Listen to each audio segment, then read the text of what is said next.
Hi everyone, it's Miss Carroll. I can't wait to get this year started, and I just wanted to do a brief overview of how this remote learning year is going to look. So I've created a little slideshow for you. Please take your time to look it over and jot down any questions you have because I will be meeting with you and your students individually online next week. So any questions you have can be answered at that time. So my email there is at the bottom, and you can email me with any other concerns that you might have.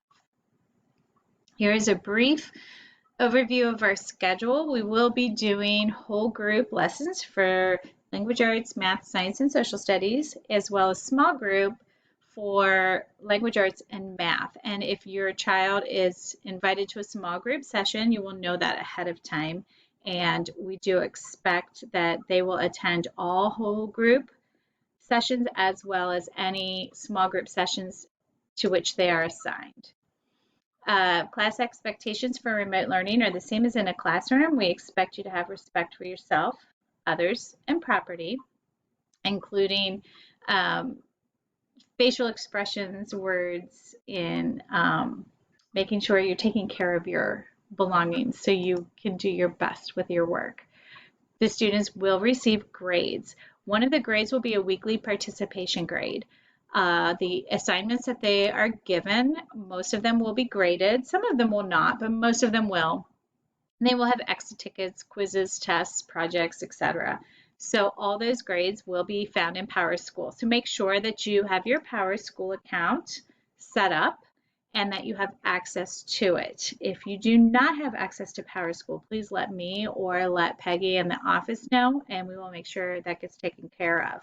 You will be receiving a letter that has your PowerSchool and your Schoology access codes. So once you get that, you can get online and make sure that's all good. Also, make sure we have all your current emails, phone numbers, addresses, etc., so we can communicate with you regularly. Schoology is going to be our main use of communication. So I will be putting the updates weekly in Schoology, and the students will also get all of their assignments in Schoology. So once they get in there, they can click on the assignments, they can do the assignments, submit them to me through Schoology, and they will get graded in there, and those grades will go to PowerSchool. So it's kind of like a one-stop shop. So it's definitely important that you and your student have access to that. Clever is one of our platforms that we use at school. The students, if they have been at our school, are familiar with it. We are going to make sure that the Google is synced up with these other websites. So hopefully they will only have to log in once and then everything will be synced. So we will work on that when I meet with you, the families, one-on-one next week. We're going to work on getting all that logged in, synced up, and everything. But the websites that we'll be mostly using will be on the Clever page. We will be taking attendance for all our whole and small groups. Students are expected to attend those just like they would any other school day. If they are tardy, they will be marked tardy. If they are absent, they will be marked absent. We do expect the students to make up any work they've missed for being absent or tardy. We will not be doing small or individual lessons or meetings with students who have been absent. So it's just like a normal school absence. If they're absent, they make up their work. We don't get any extra time to meet with those students. During our Google meetings, which will be our whole group and small group lessons, the students will be given the invitations. So the students will be logging in on their CPS device using their accounts. If the parent logs in and tries to join the meeting, they will not be allowed into the meeting. It's only going to be on the students' accounts. That's just to ensure the safety of everybody. We don't want to accidentally invite a stranger into our meeting.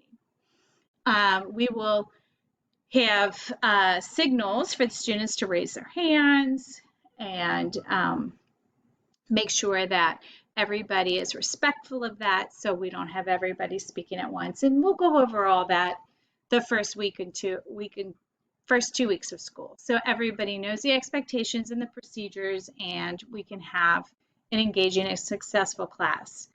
We want to make sure that all the students' mics are muted at all times unless it's their turn to talk, because it's very difficult, even if that student is quiet and listening quietly and attentively, if there's noise in the background, it's very distracting to the rest of the group. We also ask that every student's camera is on. We want to be able to see all the beautiful smiles. So please make sure that the student's camera is on and the microphone is muted.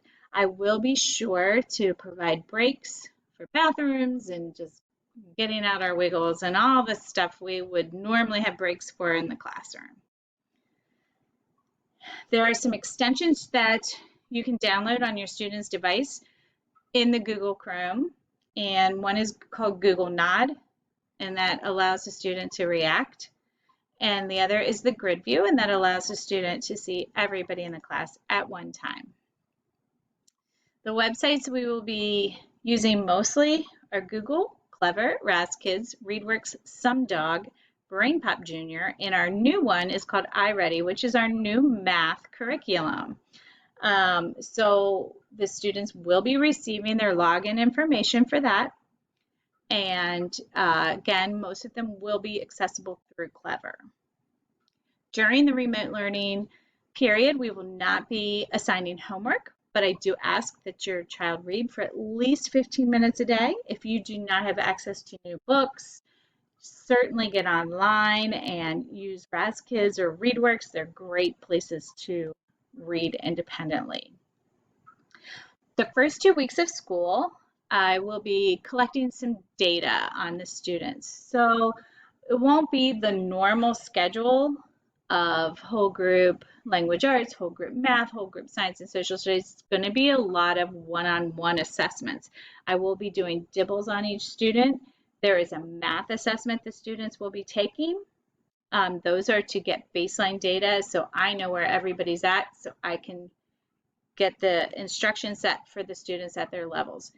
During the weeks of September 14th through the 30th, the students will be MAT testing, and we will communicate all that information with you when it gets closer to that time. At this time, we don't have the information for COGAT and InView, but we will pass that along when we get it.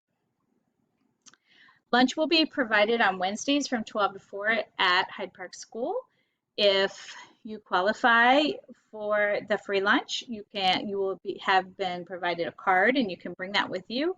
Otherwise, you are welcome to come purchase the lunches, and those are for the week. So again, my email address is there. My policy is to respond within 24 working hours. If you have an urgent matter, right now the best way to reach me is through the school office phone number, which is here. When I get my classroom phone number, I will pass that along to you. So again, if you have any questions, please make sure you write them down, because it'll be next Wednesday, Thursday, or Friday before we get to meet one-on-one. And I'm happy to answer any questions or discuss any concerns you might have. So, just jot those down so they're ready, and look for that Sign Up Genius that will be emailed to you. And when you do, please keep in mind that I would like for at least one parent and the student to be there, and have the student have their CPS device available so we can practice logging on and getting everything set up. I want to make sure that student is all set for the first day of class. So again, if you have any questions, please email me, and I can't wait to get this year started. I can't wait to see everybody. I miss everybody so much. So this is going to be a great year.